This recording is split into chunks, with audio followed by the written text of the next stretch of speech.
So we started these underground sessions, and they were originally in an underground station, so hence the name, you might have guessed, as a way to bring our community together so they could share inspiration, stories, advice, lots of lovely things. And we're here tonight to talk about the new rules of retail, which I can't say my R's very well, so that's quite a difficult line for me to say. You have to forgive me.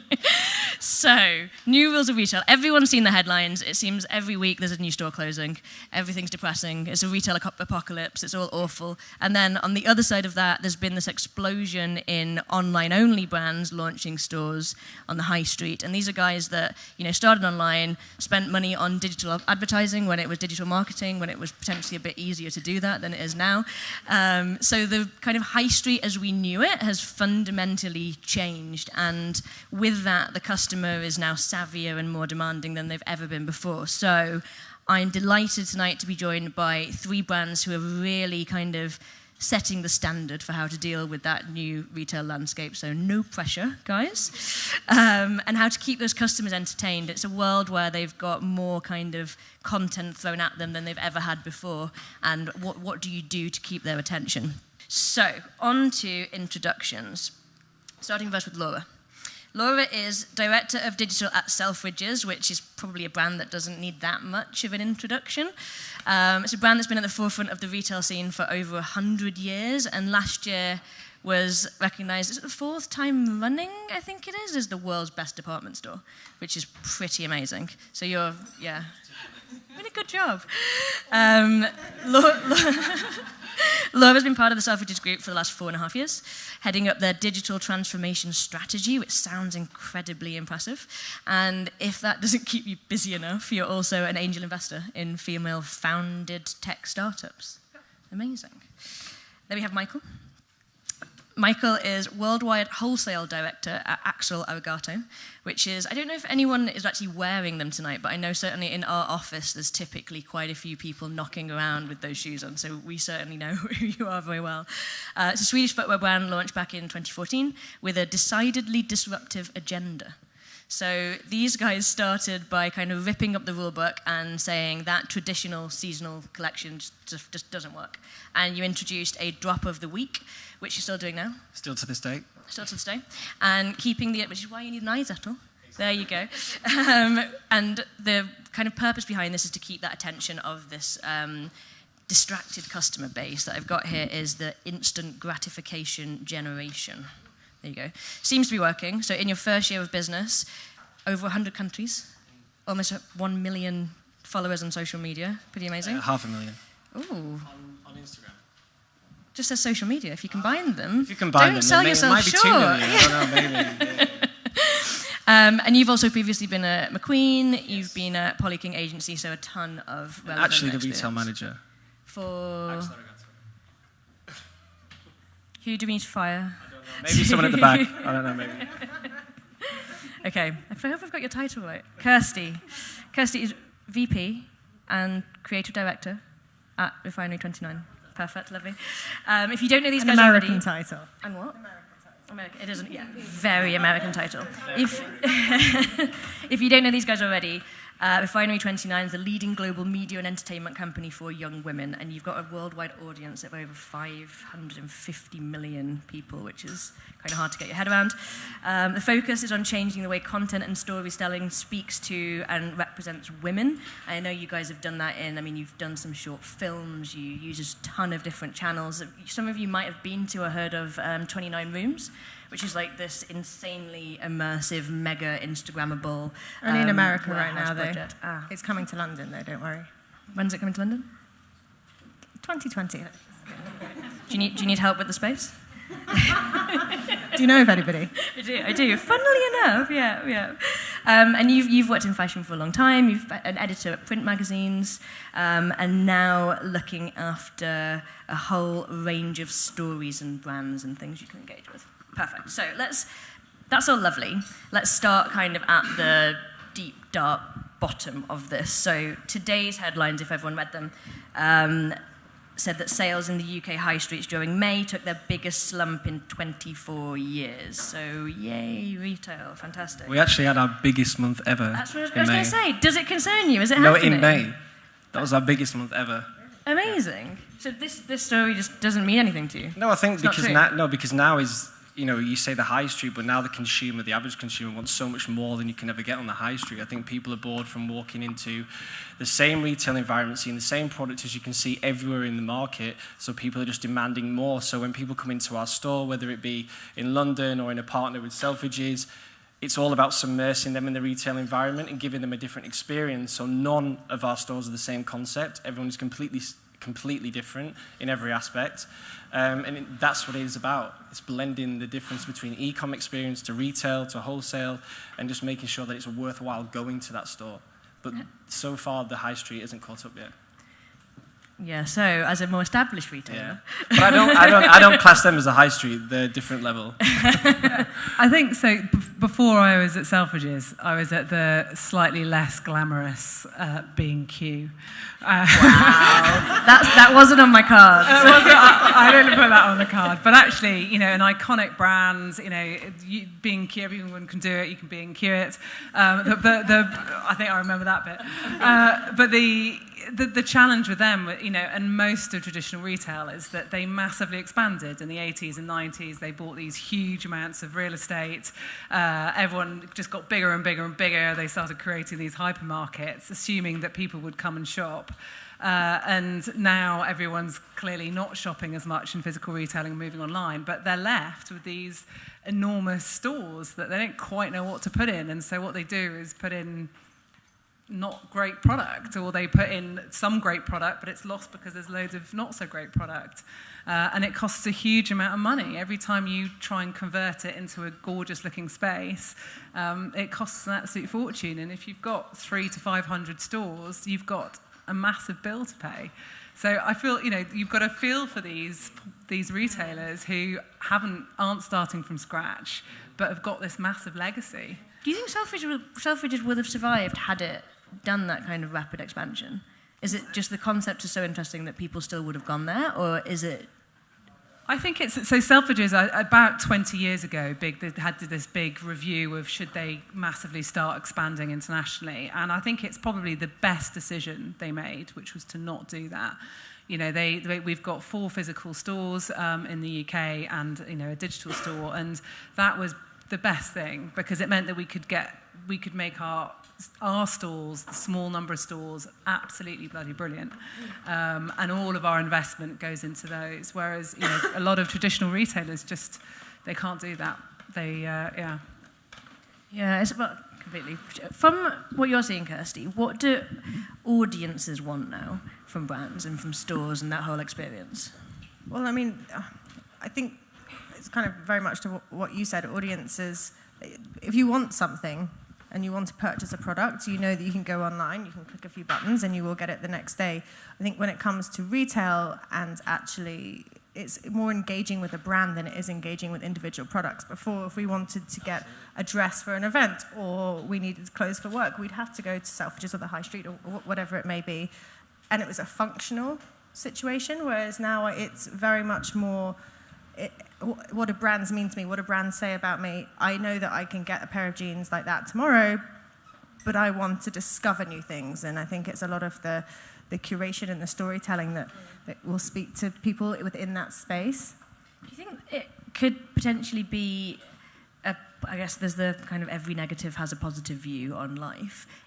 You've obviously got your own positives, the two of you, but is there a net positive that this is happening? Is it good that boring stores are closing, do you think? No, I don't think it's good that any business closed, because with any business becomes jobs at risk, becomes, people lose livelihood. So there's no positive in that respect. I just think now people need to almost step up a level, because now, before, the 90s and 80s you were talking about, before the internet phenomenon, now I can go on my Instagram, I can check Off-White's store in Malaysia or Saint Laurent's store in Macau or Singapore. It's not so direct anymore. I can't just go to my local high street and pick up something for that evening. The whole world is at your fingertips. So even if we have the physical space in Soho, that doesn't limit us just to people from London. That is a world opened up to us through everything that we surround ourselves with and how we capture our audience with that. We never focus just on London. I think that's a pretty new thing, though, with brands at the internet. And you have to move forward, and you can see, I never like to talk in any sense of way thinking that we're doing anything different to anybody else, but the fact is we're moving at our own pace, and I think now the audience demands authenticity from a brand. It's very much what you're putting out to the market. I always fall back to like a famous Simon Sinek quote. It's like, everybody here doesn't have an Apple iPhone or an Apple laptop because they are the #1 brand in the world in terms of their spec, their production, what they do. You buy it because it's Apple. Nobody looks at the Apple iPhone and goes, oh, it's got the greatest camera, the greatest ramification. No, it's got the Apple logo on the back. And when you get to that level, that's where it's interesting. I think there's got to be a positive side, right? So if you imagine a world where physical retail doesn't exist, terrible world. It's a terrible, but it's basically a world it's a terrible world for lots of us. But it's a world where people are sitting on their couches with their phones ordering products, and that's just depressing. And I think one of the sort of experiential retail isn't new. So Selfridges, Harry Gordon Selfridge, you might have seen the programme, but he was a pretty bloody amazing man, and he basically, I came up with the idea of experiential retail and had his logo, his saying, which is all over our sort of offices, which is that a store isn't merely a place for shopping, but it's a social centre. And he wrote that in 1909, and if you think now, it's all about social shopping on social media and all the rest of it. So I think the opportunity is for physical stores to become still the thing, and it's about humans meeting humans, being in places with each other, and that's what it's got to be about. But if physical retail's dead, then that's really depressing. And also you see that millennials specifically are spending their money on experiences more than they are physical goods, so I think that the two are more merged than we even realise from that point of view. Absolutely. Harry Gordon, Harry, what's... Harry. It's that gin. It's the gin and tonic, Mr. Selfridge. So the story that I think I was telling you when I was on a different panel last week and told the story. He, 100 odd years ago, the first person to fly a plane over the channel, he dismantled the plane, rebuilt the plane inside the store. I think 150,000 people came from all across the UK to come and see the spectacle. And that was like before any kind of social media. There was no one, it was all word of mouth. Like that's like an insane level of experience. And he was doing that 100 years ago. How do you guys kind of live up to that legacy today? It's a really, it's an amazing legacy to have as a retailer, because we've got these amazing archives, and we've got this great creative team that dig into the archives and find ideas. But a good example is probably the menswear department that we've just launched, and it's. Thank you. Yeah. Do you stock Axel Arigato? Yes, yeah, one of our biggest accounts. But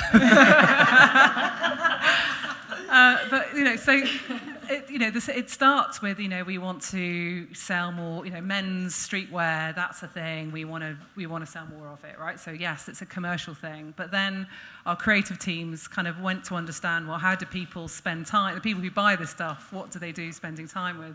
How do we get them to come? And so we've built a skate bowl in the first floor men's department, and it's a full skate bowl, and you can go for free if you want to do some lessons. We've got pros that go there, and it's and it was designed with and for skateboarders, so it's not just a retailer thinking that they know what they want.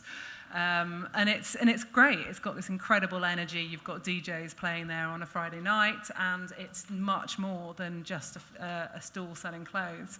And so that it takes that takes a lot of creativity and thought. It's also, we're lucky because we're family owned, and so we don't have the kind of quarterly demand for returns. But that would be a good example of what we've done recently. And I guess, Kirsty, kind of on that, you guys obviously 29 rooms that you've launched. How do you think you go? Maybe first, actually, just tell people a bit about it. But then, how do you think you go about doing something like that, where it doesn't feel like a kind of cheesy novelty thing, and it's actually relevant for the brand? So, well, 29 rooms, first of all. So, Refinery 29 is 14 years old. We launched in New York. And for our 10th birthday, we decided to do something a little bit different. We are a digital-first entity. Everything we've always done is digital, and we've kind of been very much ahead of the curve, but very much like a lot of e-com platforms, when they're inherently on the digital space, want to have this kind of in real life moment. This was our in real life moment, and we took over a warehouse in Brooklyn and worked with numerous different artists, curators, some even celebrities. We have a big experiential creative team as well, and we created 29 experiential rooms. The meaning of each room is entirely different aesthetically. It tells a different story. It's very immersive. It's very Instagrammable, which is, it is a main reason for its success, is it's so Instagrammable. It's all about art, and it's all about creativity, and it's all about feeling like you're part of the art and you're part of the story. Did you say 1 in 2 people is that true? 1 in 2 people on Instagram has seen it? Yeah, so working out, I don't know how people work out these numbers, but people tell me. So an algorithm must be. Yeah. Lots of people. Lots of people. We launched, so originally it was in New York, and now we do it annually, and we do it in LA, San Francisco, Chicago, and New York. And because it's so Instagram, I mean, initially we had people queuing for a whole day. Now we ticket it and we do hours, but even when you're going in the hour previously, people are still queuing for their entry in 3 hours. I mean, it's absolutely bonkers. And it's just because you can go in there first and you kind of get that whole immersive experience. I mean, every room is incredibly different. It speaks to people in very different ways. And I think that's kind of, creating worlds for Instagram these days, sadly or non-sadly, depending on what way you look at it, is the reason that people attend things. It's the reason that people want to see things. It's almost like a stamp if I did it. And that's kind of, I think, a reason for its success and why it is so Instagrammable. Therefore, 1 in 2 people have shared it. Therefore, lots of people do know about it, and it's kind of created an infamous brand within our business. And Mike, do you think about Instagram? Well, obviously, how Instagram. Our creative team does a lot. Yeah. No, I mean the brand. For those who may not know, the brand was born off Instagram. It didn't follow a direct route, and I think that's so interesting now in today's market. Is there is no rules, there is no regulations. You don't have to go to Central St. Martin's. You don't have to go to the most prestigious schools. If you have a concept and you have an audience, you have a brand, and that's exactly what they did. They just really, capitalized on the Instagram movement, and were in the right place at the right time, but with a great brand message and a product that people really resonated with, and they knew exactly who they wanted to target with it, and then that consumer buys into the brand, and then they like what you do and the interaction, and it's a complete whirlwind. You can't, it's like our biggest selling silhouette is a plain white shoe. I would say, how many white shoes are there in the world? Going from £60 to Givenchy to Saint Laurent, completely up to £500, £600. What makes our shoe so special? It has our brand on it. And that's the point, is people come to you not necessarily for that unique product that they can't get maybe anywhere else. Yeah, there are a lot of brands like that, but for us, it's the people who want to buy into the brand, want to say they've been to the event. We do events in our stores globally every week, at least one. We launch new products every week, and their idea is people buy into that, and as you said, the Instagram, and they develop it, and their friends see it. And as long as you have a clear message, and I think you know who you are, and you never dilute that, then you have longevity. I was just going to say that's kind of, I think, a really important part for brands, regardless whether it's a digital space or a physical space, is what is your brand message? There's a lot of just creating content for Instagram that's trying to convert to sales, and I think it's really about creating the right messages in the right places. People don't go into Instagram to see just the picture of the shoe. That's never going to stop somebody in their tracks and be like, oh, I'll click on that. It's about the storytelling and what brands stand for, and how your mission and what you believe in life kind of ladders up. I guess the three of you are relatively big brands now. And how do you, so if the brand started on Instagram, before people, wanted Apple, or before people wanted the shoe, how do you make them want that? How do you... That's $1 million question, I know it is, right? isn't it? Well, it goes back to what you said earlier. I mean, you go back to Mr. Selfridges saying that over 100 years ago, and that is completely still relevant today. If you talk about one of the biggest explosions in menswear, specifically with Off-White over the past few years, maybe a decade now, it's been growing a lot ever since, nobody buys one of Virgil's T-shirts because of the cotton that he uses, or the fabrication, or the block, or the silhouette. No, they buy it for the Off-White. horizontal stripes on the back. And once you have that, you know, it's that sense of belonging. And I think now with that explosion, I mean, it's dying down now a lot with Gucci, Balenciaga, with the logo T-shirt. That's kind of moving away in the market at the minute. But as long as you can keep that momentum going, you know, you're in a good place. Who do you guys think are doing a very difficult question, but doing a great job, you can't say yourself, in terms of creating these memorable experiences? I think we're doing okay. But I think that's just me. Now that's me being biased. You had to pick one other brand. One other brand at the minute that completely owns in terms of. I always think about a brand, when a lot of young brands start off, and I know because that's what I've always done with wholesale really, and now with retail, when a lot of young brands start off, there's a complete panic to open wholesale, we need more business, we expand too quickly, and then they have no control. You have discounts, you have markdowns, you have people, I mean, not a lot of people talk about it, but you have grey market product from Italy that goes all over the world that nobody really knows about. That's another conversation. You know, and then it's about how you can control that, and I think the main thing that I look for in our business is control. And one of the reasons that I came to the brand, I had a meeting with the CEO, and he told me, you know, if any retailer doesn't adhere to our rules, we strip it straight away. Because as soon as you lose control, you lose everything. And you guys? I was going to say Selfridges, but you've told me I can't say that. I struggle sometimes. I think there's a lot of people that do physical retail right, and I think most of them don't do digital. And I think those people do digital retail really well and then don't do physical right. So I think one of the brands I think does really well, but it's easy because they haven't got that many products, is Aesop. You know, Aesop, they've got this, they haven't got a huge range, but it's beautifully designed. It's all around the kind of sensory pleasure of washing your hands and smelling it. And so I think the physical shops are beautifully designed. And then actually I think their digital, their website's also beautifully designed. It's very simple. It tells you what you need to do, and it feels kind of coherent.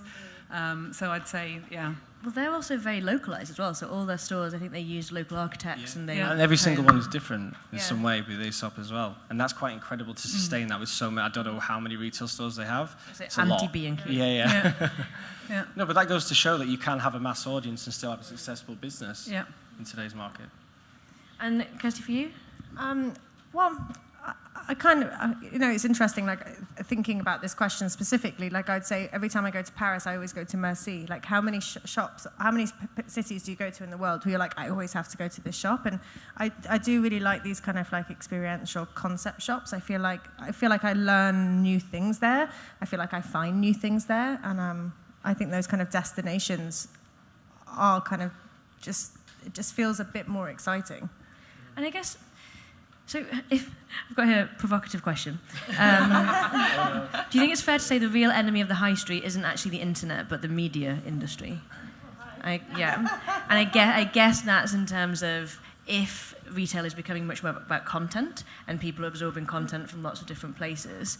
Do you think that's true? And also, what should retailers be doing, kind of really practically, to make sure the content they're generating is the best it can be? So sorry, just to make sure I'm answering the question. So by media, you mean kind of like publishers, or you just mean the fact that there is media out there, there's platforms out there? Or? I think just the fact that there's other kind of media publishing houses, different ways for people to absorb content, and if that's what people are now looking for more from their retail experience, is that the new competition? Yeah, I mean, I think content has been a buzzword it's great for me, otherwise I'd be out of a job. But I think content, for brands specifically, feels like it's been a real buzzword now for about, I'd say, 6-7 years, where brands are trying to turn into publishers. And, you know, I've had many conversations of how do we create a newsroom and how do we become agile. But the biggest problem is as a media owner, like Refinery, we can be agile and we can tell stories, but our biggest thing is we create content for our audience. And I think that's where brands get a little bit lost sometimes, is they are projecting their own messages of what we want to tell to our audience, and we want them to shop and we want them to think this. And, you know, you can't get anybody to think anything. People will think what they want to think. So that is not audience first, and that is never going to resonate, and that is just rubbish that filters your timeline, your feed, really. And that's why I think it doesn't have the penetration that they kind of want it to have. It's a really good point. I think like now brands are kind of waking up, and I always say like the dinosaur brands. When you talk about the luxury houses, there's certain luxury houses that are very much embraced social media. Look at what Gucci have done over the past few years. And people need to realize that the end consumer is not stupid. Yeah. They won't do whatever you tell them to. I was in China. I've been to China recently, and the way people shop, they don't even talk to the shop attendants. They know exactly where they're going. And do this with the picture of what they want, don't have it, buy, and that's it. So already you can see how social media is influencing That's what just people wear. rude, isn't it? Have you been to China? I actually haven't, so... Okay, you might find out. But so all I'm trying to say is, and I actually see it several times in Selfridges, whenever I'm in there on a Friday or a Friday afternoon, and you see people, how people are interacting with products, is very much people know what they want, and they know the brands they like. They don't want to be, like when you said before, is media evil? I don't think it is. I think it's brands becoming almost, they think they've got this audience forever. If you look at brands like Armani, Diesel, not Levi's really, but those kind of old school brands that have dominated the market for so long, that haven't moved with the times, they're not going to be here. I want to do a bit of a shameless plug for something. Is it Selfridges? No, it's not. I've done enough of that, no. I think if you describe what's a really great physical sort of retail experience, and it's one of the businesses that I've been supporting recently. It's called Loan Design Club, and they are a really small organisation that pull small independent brands, fashion brands, together and do pop-ups. I think they work with a peer here. And at the moment, they've got a pop-up on Sloane Street between Chanel and Prada, somewhere like that. And the buzz that they get in their stores, so they've got like 30 or 40 brands in there. There's events being held every night. There's the actual designers are in there talking about their products as passionately as, no one else is going to be able to talk like that. And you could see you looked along the street, and every other store was pretty much empty. And there was this sort of hubbub of activity and energy that was coming from them. And I think that is, but that's incredibly powerful because they've got no fixed assets. They can pop up wherever they want to. And I think that's very much what new retail is going to be about. Yeah, we definitely, there's a bit of like an easy kind of win-lose metric that we can put onto stores is, well, what are you planning on doing in the space? If anyone ever says, well, we're planning to open the doors and we're going to expect that everyone's then going to come in and buy our products, then they generally don't do that well. But people that are doing an event we had some people doing kind of 3 events a day in these stores and just making the most of it, and they do incredibly well. I think programming is a big thing that we are seeing a lot of work, and a lot of brands are coming to us being like, we want to do more programming, we want to do more events, we want to actually take over a space and like really get people to be able to merge into our products, but not necessarily, our products are there, but it's not necessarily plugging them. And I think programming, look, everybody's here tonight, people are interested in attending things and in learning things and finding out new information and meeting new people, and I think that's the great thing about the physical space. You can't get this by sitting behind on your screen. It's very powerful. There you go. The physical retail's not dead. No, far from it. People are investing in retail as far as I've ever seen. We're opening in Stockholm end of next week and Copenhagen at the end of the month. Amazing. So that is complete investment into retail, and in that will always be a part of the brand, and hopefully whatever happens in the future, wherever I go, that will 100% be a part of the strategy, because you can create this social environment online and it can be the facade of the brand and everything else, but I think when people get to interact with the staff, it's the complete customer journey from the minute they walk into the door. We have an Omni screen in every single store, which is like an A3 size screen where people can shop the whole assortment, and it's about that, as I just said earlier, it's about that unique experience wherever you are. How does that compare then for you guys to Wholesale? You've got to be a bit careful. Wholesale will be doing incredible amount of pop-ups. You have an incredible amount of pop-ups in the partners. Okay. So with Selfridges in the luxury shoe area and the men's floor, and then in Gallery 3 with the women's, over January we had 2 pop-ups in Selfridges. Which was incredible for us over Fashion Week, so it was an incredible window for the brand. And for us, coming from quite a corporate background before this with Kering, we were always like, right, okay, we get 4 weeks, what's our investment, what do we get for our return, what do we need to make by per square meter, blah, blah, blah, blah. And then the CEO said, stop. He said, I don't care. It's not about that. You know, we're in a very fortunate position where we do have a very strong business across 3 other channels where we can invest into wholesale, because the amount, you might know more than me with Selfridges, but the amount of people that go through that floor in January is way more than we could ever get from a marketing activity. So for us, it's about an investment. It doesn't necessarily have to be a return straight away, but it's about creating the atmosphere. If people walk into Selfridges and see 6 sneakers, who knows what that brand is, unless you're very fortunate. Talk us through that kind of decision to, if you can, launch that first London store. Was it a no-brainer? That was actually before me. So. Do you know if it was a no-brainer though, or was it a no, I big think, well, brand decision? when we went to that space, there was no End, there was no Ivy Bradley, there was no other retailers around it, really, so it wasn't a destination. We got incredibly lucky. I think Soho has had a massive revival over the past 2 years in terms of retail space. Now you have the Supreme store, you have Palace, you have Drake store, OVO, we have End. So we're in like this perfect triangle of just huge traffic coming through there. So I think it's all about the right place at the right time as well. And then if we're on top of that, we're launching new products, we're doing events. We launched a new sneaker last week, we're doing a new sneaker tomorrow, we're doing an event with Samsung in Copenhagen tomorrow. So it's about taking on as much and running as fast as we can, but also still maintaining the brand identity, because I think, as I mentioned earlier, as soon as you lose the brand identity and the authenticity, the consumer now has got such a short attention span, I don't think you'll keep them for too long. How do you measure success in those stores then? Do you care now, or is it still just... We have budgets.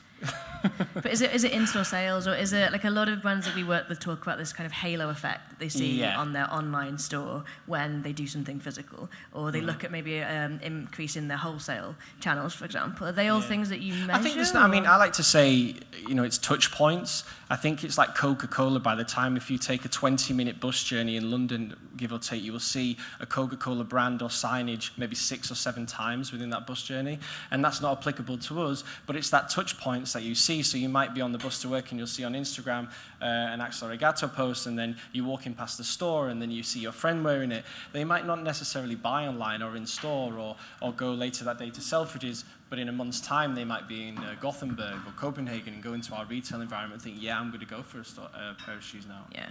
I think one of the things that's just struck me is that I think the pace that you guys are able to move at, right? So you've got, it is exhausting, but the CEO goes just go do it. Another 2 drops a week, whatever it is.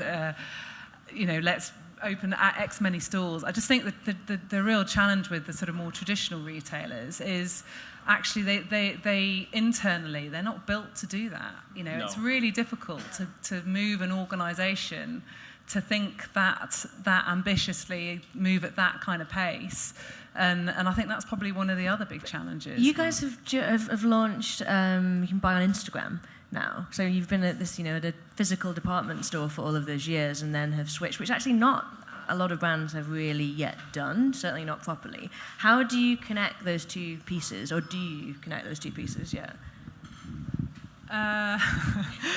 So I think it's an experiment. We're seeing if it's going to move. So I think Instagram have publicly said that they are going to be starting to take payments on the Instagram platform this year in the US with a few brands. And that's a huge threat to a bunch of retailers, right? So if most people buying fashion are on Instagram, and actually that you could come onto Instagram, buy what you want, and never even go onto the retailer's website, Instagram retains all the information about the customer, so the retailer loses that. That's a huge threat. So I think that, most retailers are trying it in a form. But it's really difficult because you've got these kind of big siloed teams. They're all used to doing things slightly differently, different paces. So it's not easy. And are you seeing, Kirsty, people don't really take out print ads or anything as much as they used to? What kind of new, interesting ways are you seeing people market themselves now? Well, experiential, actually. It's a really... We get, obviously, with 29 rooms, we're within our kind of competitive set very known for our experiential storytelling, and I think that's definitely a space that we see time and time again, not just having any old pop-up or any old store opening. It's kind of like, how do we, especially, they come to us specifically for how to speak to women, how to engage with women, how to create something that feels different, that feels unique, and I think that's a really huge growing part of our business. I mean, everybody creates video content now. Everybody creates a lot of these other things, and this kind of quest for whatever is new is not something that we see, dying. It's kind of that culture, what is next? Of kind of FOMO of I was here when I saw it, did you? But it's the digital culture, as you say, it's exhausting. Digital moves so fast, and you've just got your head around something, and then all of a sudden you're thinking about something new, and you're like, God, I'm always behind. Yeah, my theory is I think Instagram is dying, or it's going to be dead, because my mother-in-law's just joined. And I remember I thought that 5 years ago when she joined Facebook. How old is she? She's 70. Yeah, because my 86-year-old Nana did an Instagram story without knowing recently, and that was, yeah. We don't present that to the Selfridges board in the meeting. He's dead. Why? But, that is a sign, right? So that... And then there's platforms like TikTok, which are really interesting as well.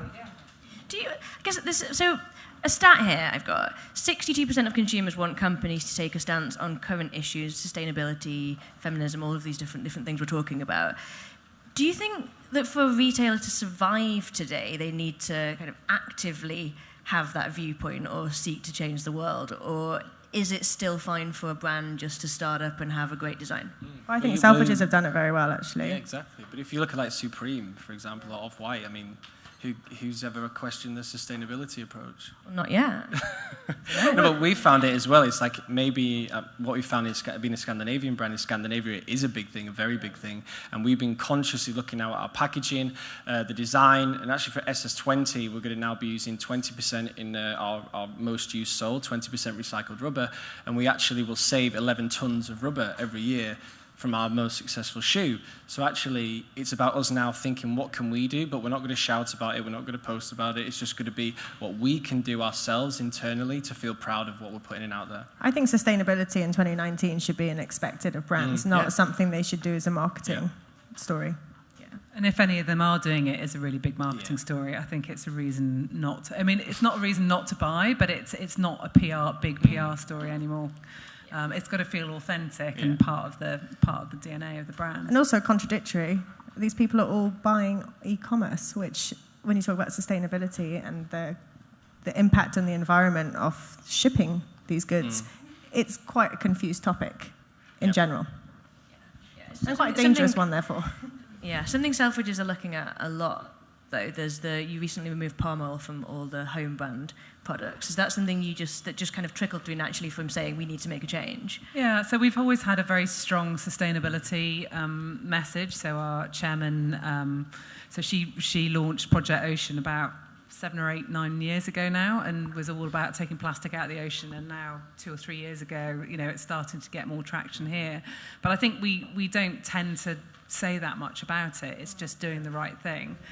We haven't sold fur in our stores for a long time. So, I think it's got to be part of your DNA. And I think you can always do more.